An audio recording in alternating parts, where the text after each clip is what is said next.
الله وبركاته. الحمد لله رب العالمين، والصلاة والسلام على سيد الأنبياء والمرسلين وعلى آله وأصحابه أجمعين، أما بعد.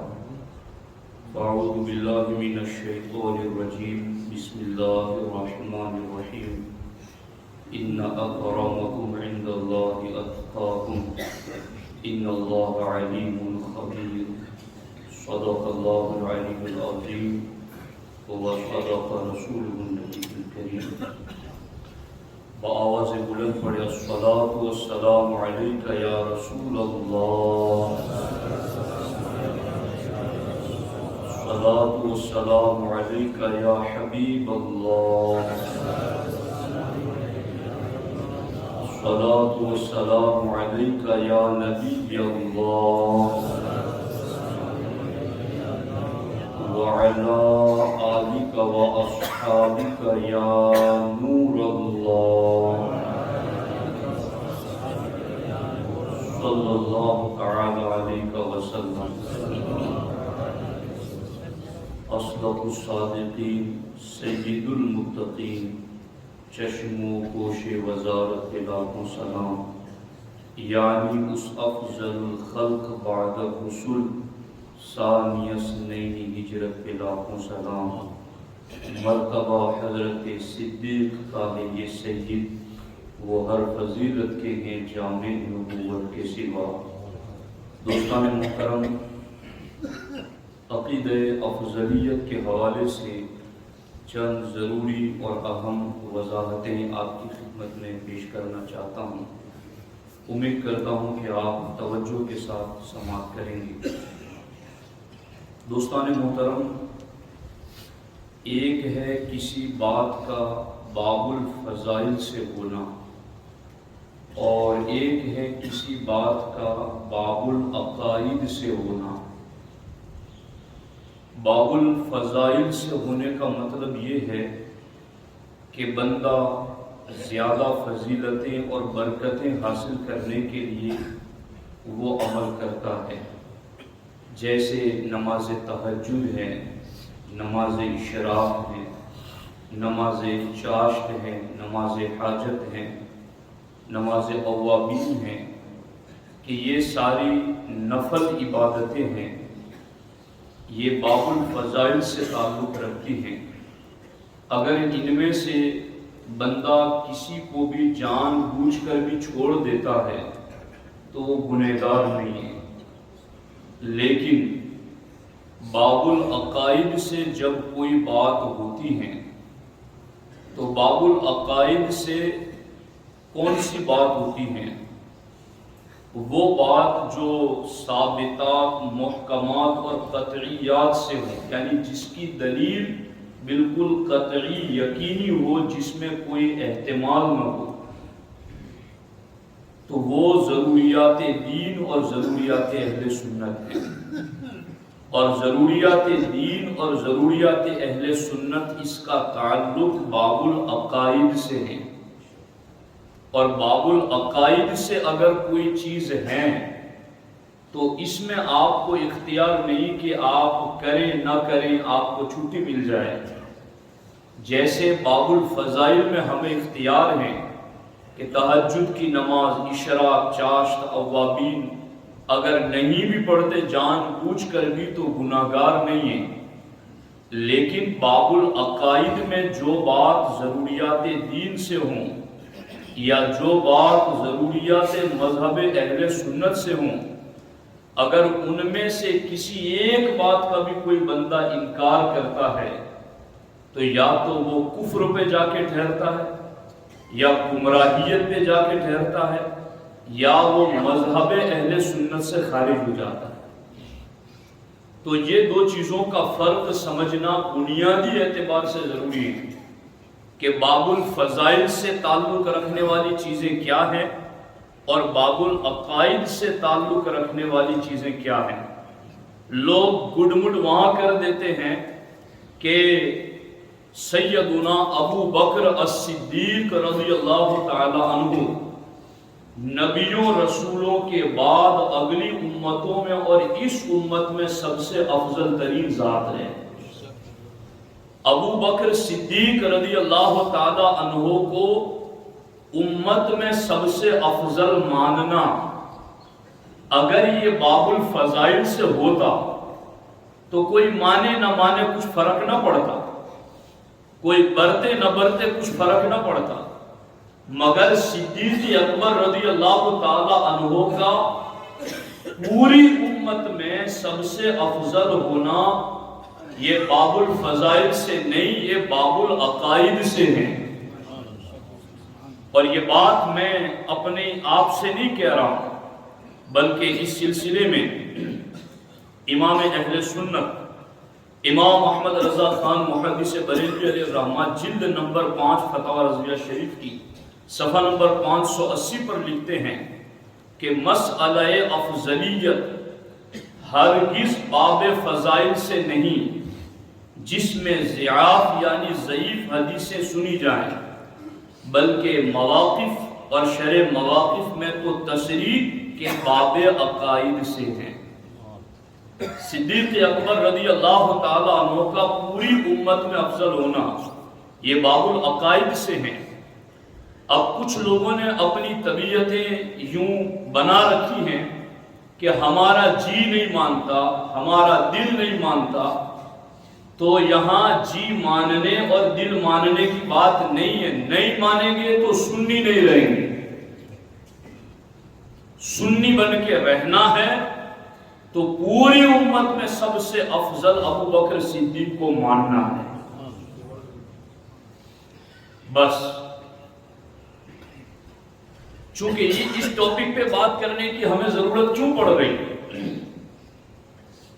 رفض و تفضیل اتنی تیزی سے اہل سنت کی طرف مائل ہو چکا ہے اس دور میں کہ لوگوں کو ایسا لگتا ہے کہ یہ بات باب الفضائل سے، مانے نہ مانے، کوئی کسی عالم کو افضل مانتا ہے، کوئی کسی کو افضل مانتا ہے، تو جس طرح کوئی کسی کو افضل مانے تو کوئی فرق نہیں پڑتا، تو یہاں بھی ایسا ہی ہوگا۔ یہاں ایسا نہیں ہے۔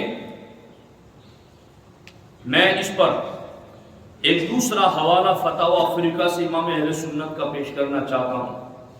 اس سے پہلے یہ بات سن لو، اگر چاروں خلفائے راشدین میں سے چاروں کو کوئی نہیں مانتا تو وہ بھی سنی نہیں، اور چاروں میں سے کسی ایک کو بھی نہیں مانتا تو بھی سنی نہیں، اور چاروں کو جس ترتیب سے خلافت ہے اس ترتیب سے فضیلت نہیں مانتا تو بھی سنی نہیں۔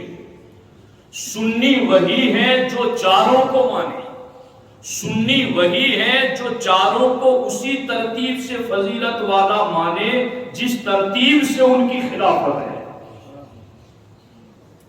فتاوی افریقہ صفحہ نمبر 138 امام اہل سنت فرماتے ہیں کہ سوال میں چاروں خلفاء، چاروں صحابہ کا مرتبہ برابر کہا، یہ خلاف عقیدہ اہل سنت ہے۔ اہل سنت کے نزدیک صدیق اکبر کا مرتبہ سب سے زائد ہے، پھر فاروق اعظم، پھر مذہب منصور میں عثمان غنی، پھر مرتضی علی رضی اللہ تعالی عنہ اجمعین۔ جو چاروں کو مقام اور مرتبہ میں برابر جانے وہ بھی سنی نہیں، یہ اعلیٰ حضرت کی بات۔ اچھا، یہاں بھی کچھ لوگ وسوسوں کا شکار ہو جاتے ہیں کہ چونکہ یہ اعلیٰ حضرت کی لکھی ہوئی ہے تو ان کی لکھی ہوئی ہے، تو یاد رکھنا اس چیز کو، اعلیٰ حضرت کی لکھی ہوئی اپنے گھر کی نہیں، یہ 1400 سالہ وراثت ہے اہل سنت و جماعت کی۔ اور مجھے سرکار اعلیٰ حضرت علی حسین اشرفی میاں علیہ الرحمہ کا وہ جملہ یاد آ رہا ہے جو آپ نے لکھا کہ جو میرا مسلک جاننا چاہے وہ بریلی کے امام احمد رضا کی کتابوں کو پڑھے۔ یہ وہ امام احمد رضا ہے جنہیں اعلیٰ حضرت کا خطاب وارث پاک نے دیا۔ یہ وہ امام احمد رضا ہیں جنہیں محدث اعظم نے مجدد اعظم کہا۔ یہ وہ امام احمد رضا ہیں جنہیں آل رسول مارے روی نے کہا کہ خدا پوچھے گا کہ کیا لایا ہے تو میں احمد رضا کو پیش کر دوں گا۔ اس لیے اعلیٰ حضرت کی بات تنہا اپنی نہیں، 1400 سال کی حمایت ان کی پشت پر ہے، وہ دلائل ہے کتابوں کے اندر موجود۔ تو یہ بات جو ہے نا افضلیت والا مسئلہ، یہ باب العقائد سے ہے، اور اس کا انکار یہ بد مذہبیت، گمراہیت اور اہل سنت کے دائرے سے خارج ہونا ہے۔ اب میں یہاں آپ کی توجہ چاہتا ہوں اس چیز پر، بہت خاص بات، کہ جب یہ چیز باب العقائد سے ہے تو باب العقائد کی بھی کئی کیٹیگریز ہیں، کئی درجے ہیں عقائد میں بھی۔ تو افضلیت سیدنا صدیق اکبر کس درجے کی عقائد میں آتا ہے؟ تو آپ کی توجہ ہو تو میں عرض کرنا چاہتا ہوں، فقہ کے 4 اصول ہیں، کتاب، سنت، اجماع اور قیاس، اور عقائد کے بھی 4 اصول ہیں، کتاب، سنت، صفات اعظم اور عقل صحیح۔ فقہ کے 4 اصولوں میں اجماع سب سے بڑی دلیل ہے۔ یہ ساری باتیں تو ہیں علماء کو سمجھانے والی، درسگاہ کی باتیں ہیں، لیکن میں کوشش کر رہا ہوں کہ فقہ کے جو 4 اصول ہیں، کتاب و سنت، اجماع اور قیاس، ان میں اجماع سب سے قوی اور مضبوط دلیل، اور ادھر عقائد کے جو 4 اصول ہیں، کتاب، سنت، صفات اعظم اور عقل صحیح، ان میں صفات اعظم سب سے اعلیٰ درجے کی دلیل۔ تو فقہ کی 4 دلیلوں میں اجماع اقوال ادلہ سب سے مضبوط دلیل، اور عقائد کی 4 دلیلوں میں صفات اعظم یہ اقوال ادلہ سب سے مضبوط دلیل۔ اور خدا کی قسم، اجماع جو سب سے عظیم دلیل ہے اس سے، اور صفات اعظم جو سب سے مضبوط دلیل ہے اس سے، فقہ اور عقائد کی دلیلوں میں بھی مضبوط ترین دلیل سے ابو بکر صدیق کا خلیفہ بلا فصل ہونا اور آپ کا امت میں افضل ہونا ثابت ہے۔ اب غور کرو کہ عقائد میں بھی یہ معمولی درجے کا عقیدہ نہیں ہے۔ آخر یہ ایسا کیوں ہے؟ دھیان سے سننا، ایک سیدنا صدیق اکبر کے امت میں افضل ہونے کا انکار پورے دین کو ڈھا دینا ہے۔ آپ کہیں گے یہ کیسے؟ تو یاد رکھنا، اللہ کے رسول علیہ السلام نے اپنی حیات ظاہری میں صاف صاف لفظوں سے یہ کہیں نہیں فرمایا کہ میرے بعد فلاں خلیفہ ہے، نامزد، ایسے اشارتاً کنایتاً درجنوں روایتیں میری نگاہوں کے سامنے، مگر نامزد سرکار دو عالم صلی اللہ علیہ وسلم نے کہیں نہیں فرمایا۔ تو پھر صدیق اکبر کو پہلا خلیفہ کیسے بنا ہے؟ تو 1,20,000 سے زیادہ صحابہ کرام نے ابو بکر صدیق کے پہلے خلیفہ ہونے پر اجماع کیا۔ 1,20,000 سے زیادہ صحابہ نے ابو بکر صدیق کے پہلے خلیفہ ہونے پر اجماع ظاہر کیا۔ اب اگر آج کوئی یہ کہہ لے کہ نہیں، میں ابو بکر کو افضل نہیں مانتا، میں کسی اور صحابی کو افضل مانتا ہوں، تو پھر ماننا پڑے گا کہ حضور کے وصال کے فوراً بعد سارے صحابہ نے مل کر پہلا فیصلہ ہی غلط کیا، اور سب نے معاذ اللہ رب العالمین اہل بیت کا حق چھینا، مولا علی کا حق چھینا، اور پہلا فیصلہ ہی ساروں نے مل کر معاذ اللہ ظلم والا کیا۔ اگر صدیق کو افضل نہیں مانو گے تو یہ ماننا پڑے گا، اور اگر یہ مانو گے تو پھر رافضی پیچھے کھڑا ہی ہوا ہے کہ اگر تم نے مان لیا کہ ابو بکر افضل نہیں ہے، کوئی اور صحابی افضل ہے، تو پھر مانو کہ سارے صحابہ نے ظلم کیا، اور جب سارے صحابہ کو ظالم مان لیں گے تو پھر کہیں گے اب مانو کہ ان کا جمع کیا ہوا قرآن ٹھیک نہیں ہے، اب ان کی پہنچائی ہوئی حدیثیں ٹھیک نہیں ہے۔ تو ایک ابو بکر صدیق کی افضلیت کا انکار یہ پورے قرآن کا انکار کرنا ہے، پورے دین کا انکار کرنا ہے.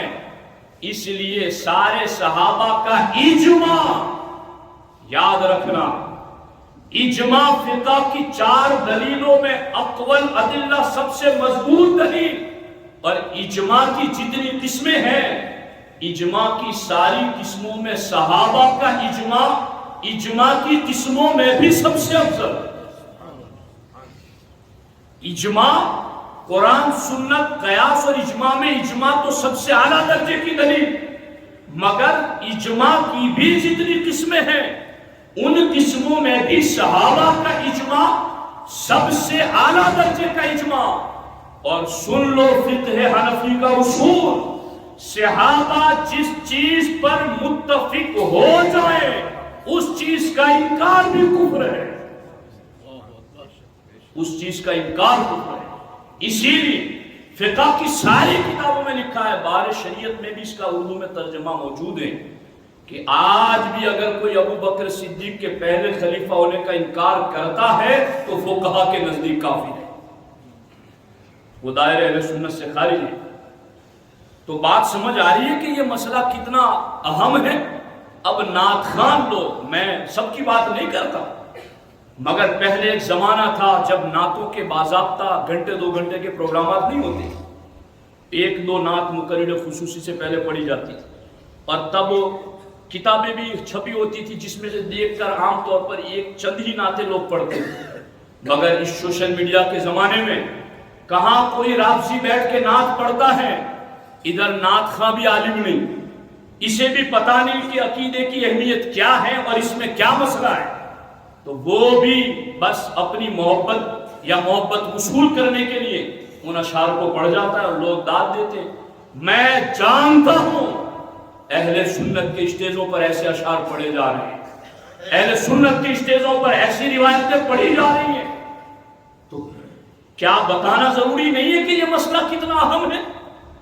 یہ کوئی صدیق اکبر کی ان کے باپ کے بیٹے ہونے کی حیثیت سے فضیلت نہیں ہے.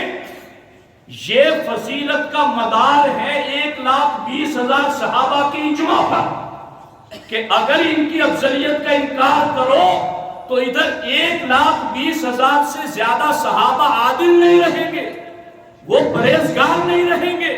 اور جب وہی پرہیزگار نہ رہے تو ان کا جمع کیا ہوا قرآن کیسے ٹھیک رہے گا؟ ان کی پہنچائی ہوئی شریعت اور دین کیسے محفوظ رہے گا؟ اس لیے ان نعت خوانوں کو بھی اور ان مقررین کو بھی اسٹیج پر کوئی ایسا صدر رکھا جائے جو ذی علم ہو. اور امام اہل سنت نے یہ بھی بات فتاوی رضیہ شریف میں لکھی ہے کہ اسٹیج پر صدر عالم دین ہو، تاکہ اسٹیج پر اگر کوئی ایسی عقید عمل کی خرابی ہو تو وہ فوراً متنبہ کرے، فوراً ہوشیار کرے. تو یہ چیز عقائد کی دنیا میں بھی اجماع ٹاپ لیول کا، اور اجماع میں بھی صحابہ کا اجماع ٹاپ لیول کا. اور وہ سارے کہتے ہیں کہ ابو بکر صدیق ہم میں پہلے خلیفہ ہیں، مولا علی سمیت، اہل بیت اطہار سمیت، انصار و مہاجرین سمیت، مکہ مدینہ کے اور رہنے والے صحابہ سمیت 1,20,000 سے زیادہ کا اجماع اس چیز پر ہے. اور کوئی یہ نہ کہے کہ آپ تو افضلیت کی بات کر رہے ہو، خلیفہ بلا فصل کی بات لے گئے.